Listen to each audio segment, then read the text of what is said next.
Hello student, welcome back my YouTube channel. राज्य शिक्षा केंद्र मध्य प्रदेश भोपाल द्वारा हमारा घर हमारा विद्यालय सत्र 2024-25 के लिए एक नई पुस्तक प्रयास जारी की गई, जो कक्षा 6 से 8 के विद्यार्थियों के लिए महत्वपूर्ण है। इस प्रयास पुस्तिका के अंतर्गत आज हम प्रोजेक्ट कार्य 11 का अध्ययन करेंगे।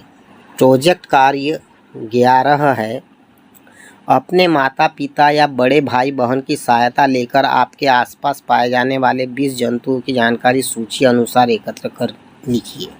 सूची में पहला कॉलम क्रमांक है, दूसरा जंतु का नाम है, उसका आवास, बिल, घोंसला, घर, पानी, वन, कहाँ रहता है ये बताना है, वह शाकाहारी है, मांसाहारी है या सर्वाहारी है ये बताना है, गति करता है, गति में मतलब तैरता है, रेंगता है, चलता है या उड़ता है। तो पहला जंतु हमने मनुष्य लिए हैं, जो घर में रहता है, यह सर्वाहारी होता है और यह चलता है। दूसरा जंतु गाय है, यह घर में रहती है, यह शाकाहारी होती है, गति इसकी चलना है।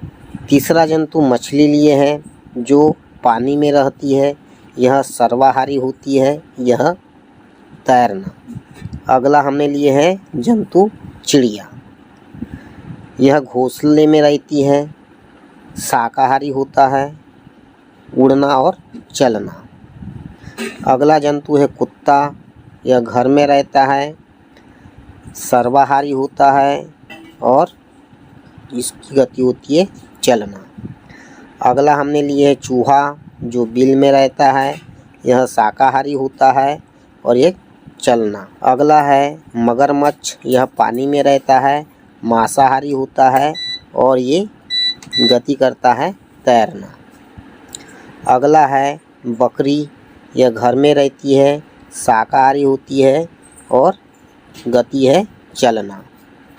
बिल्ली घर में रहती है, मांसाहारी होती है, इसकी गति है चलना। 10वां है कौवा, घोंसले में रहता है, शाकाहारी होता है, इसकी गति उड़ना और चलना होती है। अगला जंतु हमने लिए है सर्प, जो बिल में रहता है, मांसाहारी होता है, इसकी गति होती है रेंगना। अगला जंतु है हाथी, जो वन में रहता है, शाकाहारी होता है, इसकी गति है चलना। 13वां जंतु हमने लिए है कबूतर, जो घोंसला या घर में होता है, शाकाहारी होता है और इसकी गति चलना और उड़ना होती है। अगला जंतु हमने लिए है शेर, जो वन में रहता है, मांसाहारी होता है, इसकी गति होती है चलना। 15वां जंतु हमने लिए है छिपकली, जो घर में होती है, मांसाहारी होती है, इसकी गति होती है चलना। 16वां जंतु जो है हमने लिए है बगुला, इस घोंसले में रहता है, मांसाहारी होता है और इसकी गति चलना और उड़ना होती है। इसके बाद हमने अगला जंतु लिए हिरण, जो वन में होता है, शाकाहारी होता है, इसकी गति होती है चलना। 18वां जंतु हमने लिए है कछुआ, जो बिल या पानी में होता है, यह सर्वाहारी होता है, इसकी गति चलना और तैरना होती है।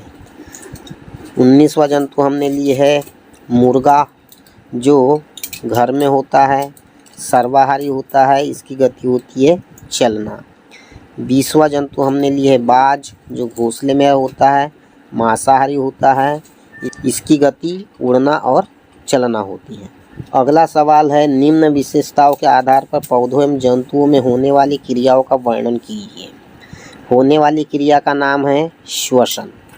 पौधों में श्वसन पत्तियों द्वारा होता है, कार्बन डाइऑक्साइड लेते हैं और ऑक्सीजन को बाहर निकालते हैं।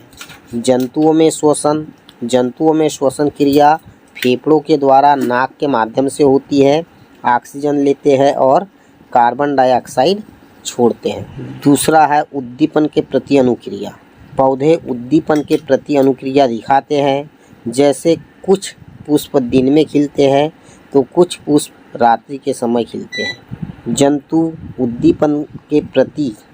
जंतुओं में प्रतिक्रिया पाई जाती है, जैसे यदि हम किसी नन्ही चिड़िया की ओर कदम बढ़ाते हैं तो वह उड़ जाती है। गति, पौधों में गति जंतुओं की अपेक्षा पौधों में गति बहुत धीमी होती है। जैसे शाखाओं की गति ऊपर की ओर तथा जड़ों की गति जमीन के अंदर नीचे की ओर होती है। जंतुओं में गति पौधों की तुलना में अधिक होती है, जैसे जंतुओं का चलना, दौड़ना आदि।